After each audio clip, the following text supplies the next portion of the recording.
Working from home is the new normal for many of us.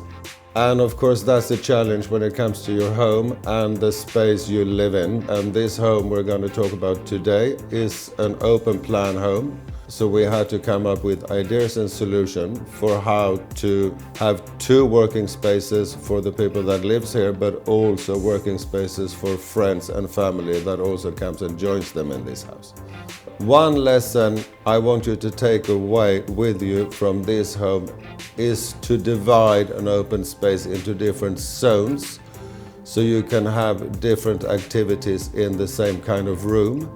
So we have two set workstations, one for the man living in the house. He works as an accountant, so he only needed one set desk with a comfortable chair.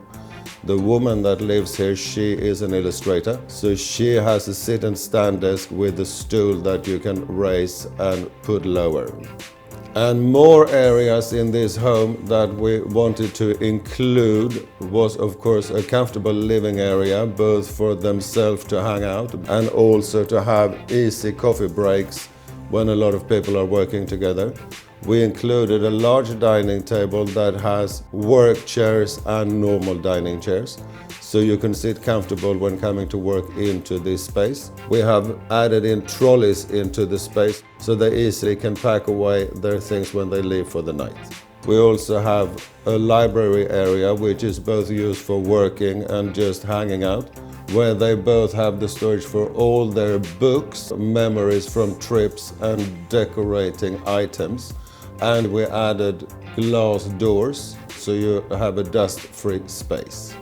And if it's possible, I do recommend to have a space in your home, especially then the bedroom, to be completely computer and telephone free, to be able to relax, hang out and sleep really well.